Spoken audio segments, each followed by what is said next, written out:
1 cup of fermented ash equals explosive harvest, the secret the industry is hiding from you. That gray powder sitting in your fireplace right now is worth more than any fertilizer lining the shelves of your local garden store, and the companies selling those expensive bottles have known it for years. Today we are pulling back the curtain, handing you the full recipe, and showing you exactly how to turn something you normally sweep into the trash into a biological powerhouse that will make your tomatoes, peppers, and flowers grow with a force you have genuinely never witnessed before. If you are new here, do us a favor and subscribe to Gardening Like a Pro, because what we share on this channel will change how you garden forever. Most gardeners who have tried wood ash on their plants either saw weak results or accidentally damaged a few crops and never touched it again. The reason is straightforward. Dry ash straight from the fireplace is extremely alkaline, and its minerals are locked in a hard form that plant roots struggle to break down quickly. One of the most stubborn myths in traditional gardening is that spreading dry ash directly onto soil delivers instant results. It does not. The nutrients are simply not available in a form roots can absorb efficiently, and the intense alkalinity can chemically shock young plants when applied carelessly. Fermentation dissolves those mineral bonds completely.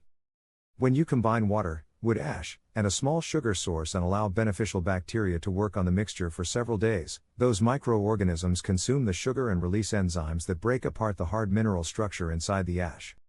What emerges is a dark amber liquid loaded with immediately absorbable potassium and calcium that roots can take up within hours of application. The difference between dry ash and properly fermented ash liquid is the difference between handing your plant a frozen block of food and serving it a warm, fully prepared meal. Wood ash is one of the richest natural sources of potassium available to home gardeners anywhere in the world. Potassium drives flowering and fruit development more than almost any other mineral. When a plant has enough potassium moving through its system, it produces larger fruits, deeper color, and noticeably sweeter flavor. The natural sugars inside tomatoes and peppers are moved into the fruit far more efficiently when potassium is abundant, which explains exactly why homegrown vegetables taste incomparably better than anything sitting on a supermarket shelf. Calcium is the second hero inside this preparation, and it is the mineral most gardeners overlook until disaster strikes. Calcium builds cell wall strength and integrity throughout the entire plant. Without adequate calcium, fruits develop blossom end rot, that black soft patch that appears on the underside of peppers and tomatoes just as they are about to ripen. Watering more frequently does absolutely nothing to fix this problem. If calcium is not available in a soluble form in the soil, the plant cannot access it regardless of how much water you pour on.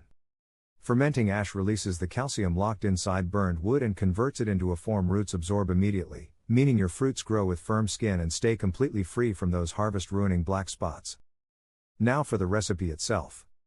You need a clean 10-liter plastic bucket, 1 large cup of clean wood ash, 9 liters of rainwater or tap water left sitting overnight to allow chlorine to dissipate, and 1 tablespoon of molasses or ordinary brown sugar. The sugar is not optional. Beneficial bacteria need a fast energy source to multiply rapidly and begin breaking down the ash minerals. Without it, the fermentation process drags on for months rather than days. Combine all 3 ingredients in the bucket and stir vigorously. Cover the opening with a breathable cloth secured at the rim to keep insects out while still allowing airflow. Place the bucket in a warm shaded spot and leave it for 7 to 10 days, stirring once daily with a clean wooden stick.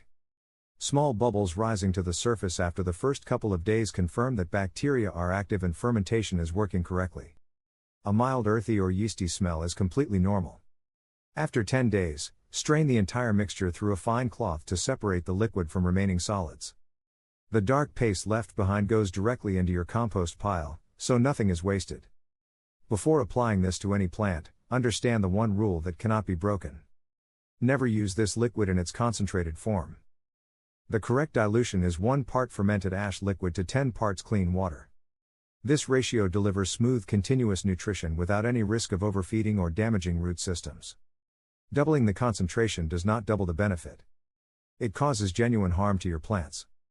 There are 2 application methods worth mastering. The first is root watering, where you pour the diluted solution in a circular pattern around the plant rather than directly against the stem. The fine feeder roots responsible for the bulk of nutrient absorption extend outward beneath the outer edge of the leaf canopy, so target that outer ring every time. The second method is foliar feeding. Fill a spray bottle with the diluted solution and mist the entire leaf surface, paying particular attention to the undersides where stomata are most concentrated. Research has shown that potassium absorbed through leaf stomata enters the plant up to 10 times faster than through root uptake alone. Apply foliar sprays at dawn or dusk to prevent evaporation in direct sunlight. Timing matters enormously. Begin weekly applications once plants have reached full size and the first flower buds are forming. This is the window of maximum impact, just before the plant enters its most demanding productive phase. Heavy feeders like tomatoes, peppers, zucchini, eggplants, cucumbers, melons, and pumpkins respond spectacularly to this treatment. Rose bushes and fruit trees love it equally. However, acid-loving plants including blueberries, azaleas, rhododendrons, and camellias must never receive this preparation, as even fermented ash carries enough residual alkalinity to interfere with their iron absorption and cause serious long-term damage. Consistent use of this liquid over multiple seasons also rebuilds soil biology, loosens compacted earth, and creates the dark crumbly worm-rich growing medium that every serious gardener works years to develop. If this video added real value to your gardening journey, please share it with someone who needs it, and remember to subscribe to Gardening Like a Pro. Drop a comment below telling us which plant in your garden gets the very first dose this week.